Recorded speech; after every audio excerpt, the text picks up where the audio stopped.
Gagamitin ko po yung katitik na mantika ito, galing sa pinagprituhan ng manok, mga 2 kutsara. Gisa na po na tayo ng bawang pag mainit na yung mantika. Sibuyas, isabay na po natin. Maraming luya at saka kamatis. Sabay-sabay na. Lagyan ko po ng gabi. Wala akong patatas para mas mura-mura ng konti. Lutuin po natin yan hanggang sa mamula yung ating bawang, sibuyas, kamatis at luya at bumango at maluto naman yung ating gabi.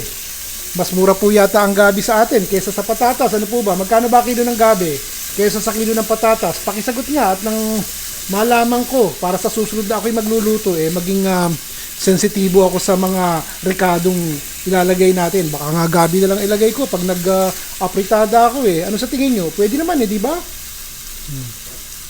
O ngayon, pagkatapos po ng 3 minuto, luto na itong ating mga rekado dito. Lagyan ko ng pampapula at swete po para mapula naman ng konti at hindi maputla yung lulutuin natin. Maganda yung may kulay Konting paminta. Patisan nyo na. Patis lang po ang panghalo nito. 2 kutsarang patis. 4 na tasa ng tubig. Pampalasa.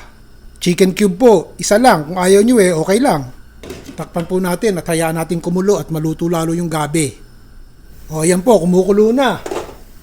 Murang gulay ang ilalagay ko. Pechay na naman. Basta importante, malinis. Sariwa ang pechay nyo at hindi mabuhangin. Ilubog-lubog po natin ng konti Isa ring mura-mura at nahihingi. Malunggay. Hanggat may malunggay pa po akong nabili, inuutik-utik ko ilalagay ko sa ulam. Maigi yung masustansya ang ulam natin. Pag mainit, masabaw, kahit anong gulay ilagay nyo, di po ba napapagkasya? Ganyan lang. Takpan po natin sandali. At yung apoy hinaan natin. Ako, mainit pala yung hawakan, napaknot ako. Hindi po ito tira-tira Ito po'y talagang malinis. Hindi po yan pinagbutuhan. Kinuha ko po yan dito sa malaking lechon manok. Alam nyo naman, mahilig akong bumili ito gusto ko po malaman ng lasa kung lechon manok na isasama ko sa ulam. Ito po yung mga hita tapos pakpak pero walang pitso. Yung tinatawag po na dark meat. Yun po ang aking gagamitin.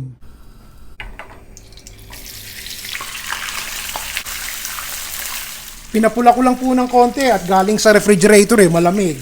So eto, binuhay muna natin Tanggalin na natin. Ganyan. Kung hindi po lechon manok ang gagamitin nyo at talagang sariwang manok, iprito nyo hanggang sa maluto. Ganire. Ngayon, pagkatapos ng mga 30 segundo, luto-luto na yung tangkay ng pecha. Tsaka natin ilagay itong ating manok. Yan, ilubog-lubog lang natin ng konti. Tikman nyo na napakasimple niyan. Manok lang talaga yung medyo may kamahalan, pero lahat ng gulay na inihalo ko po, talaga namang mura at kaya ng budget natin. Hindi na nga patatas ang inilagay ko, gabi na lang at sa pakiwari ko mas mura-mura yun Ano po sa tingin nyo? Ilagay nyo nga sa baba ang comment nyo ng malaman. Sa araw-araw po na pagbabahagi ko sa inyo ng mga simpleng ulam at sa araw-araw ko rin na pagbabasa ng mga comment nyo, natutuwa naman ako at nakararami ang nag-a-appreciate sa mga ginagawa kong ulam. Sinusubukan ko po talagang pag-abutin ang pang-araw-araw na budget nyo katulad ng mga rekadong isinasama ko minsan hindi talaga maiiwasan manok mura ang manok so manok na lang palagi. Sana po maibigan nyo at kung hindi naman itatry po natin sa susunod at nang magkaigi. O kung nagugustuhan nyo po ang mga ulam na ibinabahagi ko sa inyo mga kaibigan, pwede po ba isulat nyo sa comment section dito sa baba at nang mabasa ko po at ako naman ang masiyahan. Kung sumablay man, gagalingan natin sa susunod at nang magustuhan ng nakararami. Sa inyo po ako kumukuha ng mga idea kung ano lulutuin. Alam na alam ko ang gusto nyo. Mura, madaling lutuin, madaling hanapin. Di po ba? Ganun ang gagawin natin sa susunod. Si Ron Bilaro po.